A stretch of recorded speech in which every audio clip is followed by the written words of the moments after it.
भारत उस समय शांति के लिए प्रयास कर रहा था।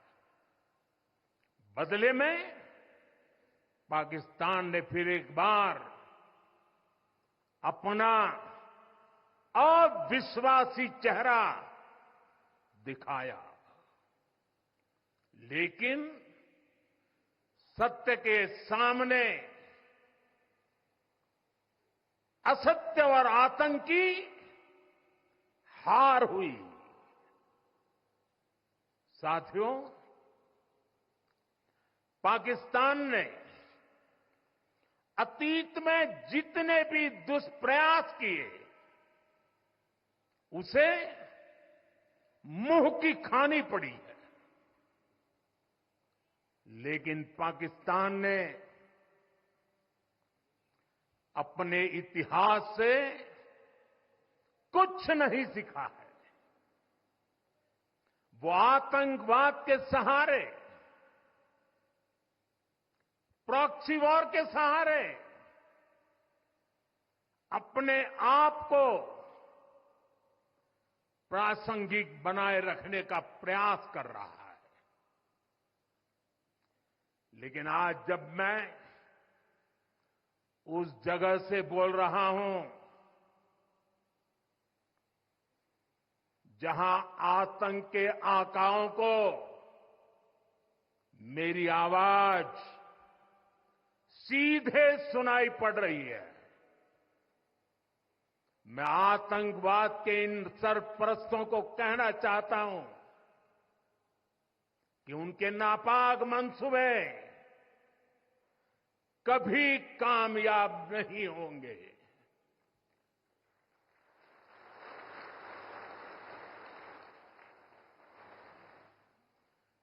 आतंकवाद को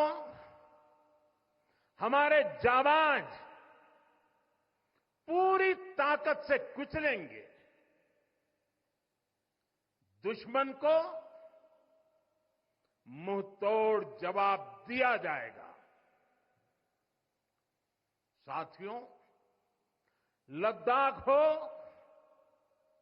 या फिर जम्मू कश्मीर, विकास के सामने आ रही हर चुनौती को भारत परास्त करके ही रहेगा।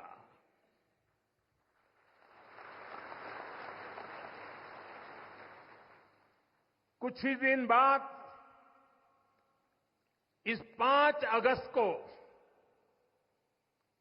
आर्टिकल 370 का अंत हुए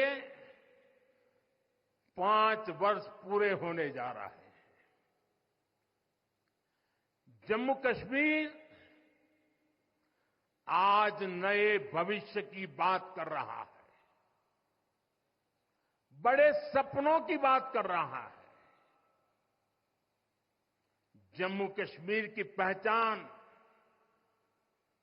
G20 जैसी ग्लोबल समिट की अहम बैठक करने के लिए हो रही है। इंफ्रास्ट्रक्चर डेवलपमेंट के साथ साथ जम्मू कश्मीर, लेह, लद्दाख में टूरिज्म सेक्टर भी तेजी से ग्रो कर रहा है। दशकों बाद कश्मीर में सिनेमा घर खुला है। 3.5 दशक के बाद पहली बार श्रीनगर में ताजिया निकला है।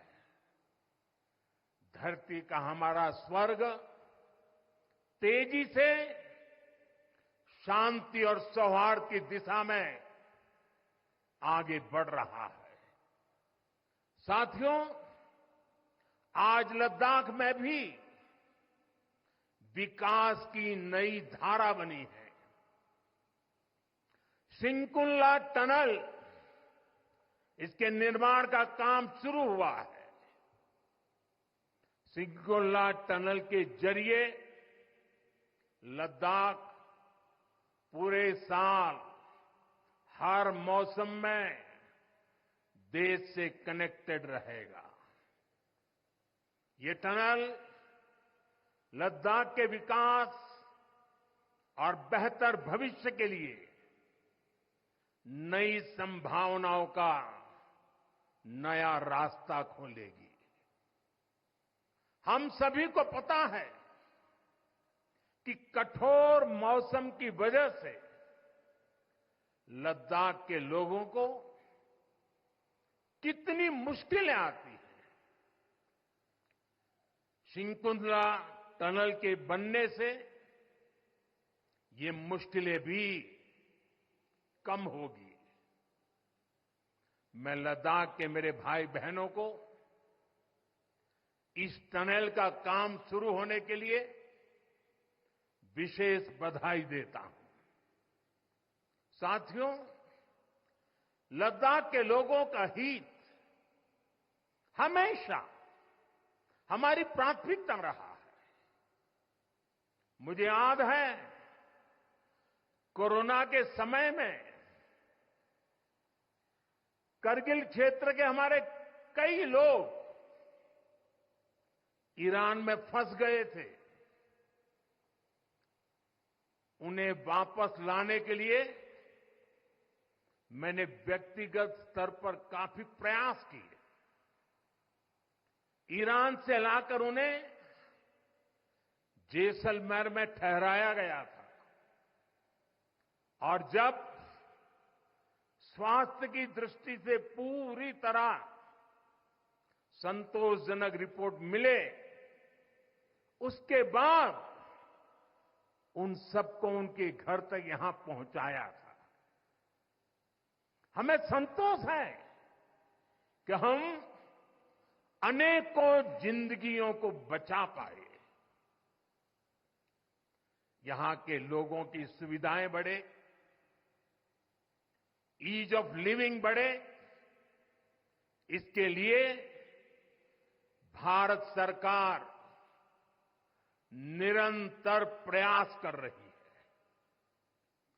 बीते 5 वर्षों में ही हमने लद्दाख के बजट को 1100 करोड़ से बढ़ाकर 6000 करोड़ रुपए कर दिया है। यानी करीब करीब 6 गुना की वृद्धि। ये पैसा आज लद्दाख के लोगों के विकास में, यहां सुविधाएं बढ़ाने में काम आ रहा है। आप देखिए, सड़क, बिजली, पानी, शिक्षा, पावर सप्लाई, रोजगार, लद्दाख में हर दिशा में दृश्य भी बदल रहा है, परिदृश्य भी बदल रहा है।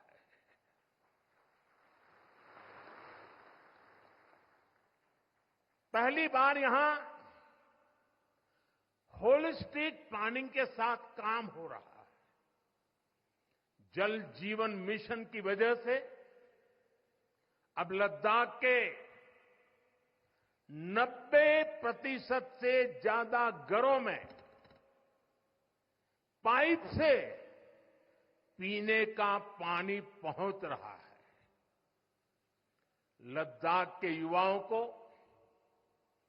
क्वालिटी हायर एजुकेशन मिले, इसके लिए यहां सिंधु सेंट्रल यूनिवर्सिटी का निर्माण हो रहा है।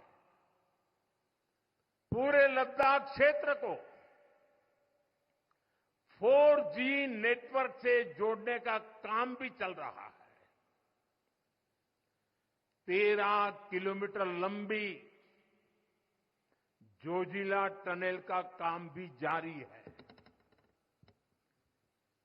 इसके वजन बनने से नेशनल हाईवे नंबर 1 पर भी ऑल वेदर कनेक्टिविटी हो जाएगी। साथियों, हमने देश के सीमावर्ती क्षेत्रों में विकास के असाधारण लक्ष्य तय किए हैं। चैलेंजिंग टास्क को अपने हाथों में लिया है। बॉर्डर रोड ऑर्गेनाइजेशन बीआरओ ने ऐसे लक्ष्यों को पूरा करने के लिए अभूतपूर्व गति से काम किया है। बीआरओ ने पिछले 3 साल में ही 330 से ज्यादा इंफ्रास्ट्रक्चर प्रोजेक्ट पूरे किए हैं।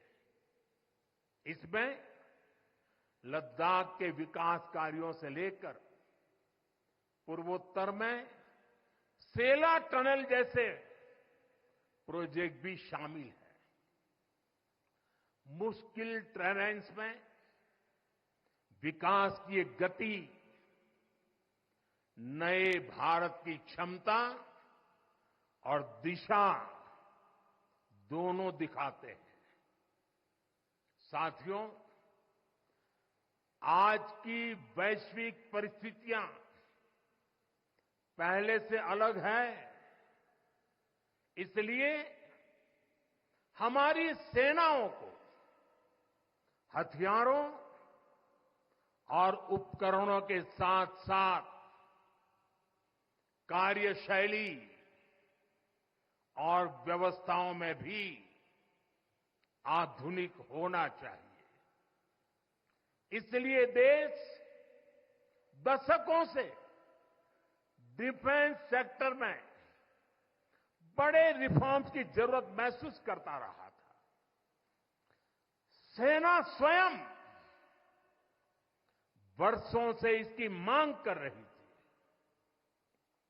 लेकिन दुर्भाग्य से पहले इसे उतना महत्व नहीं दिया गया। बीते 10 वर्षों में हमने डिफेंस रिफॉर्म्स को रक्षा क्षेत्र की पहली प्राथमिकता बनाया है। इन रिफॉर्म्स के कारण आज हमारी सेनाएं ज्यादा सक्षम हुई हैं, आत्मनिर्भर हो रही है। आज डिफेंस प्रोक्योरमेंट में बड़ी हिस्सेदारी भारतीय डिफेंस इंडस्ट्री को दी जा रही है। डिफेंस में रिसर्च एंड डेवलपमेंट बजट का भी 25% प्राइवेट सेक्टर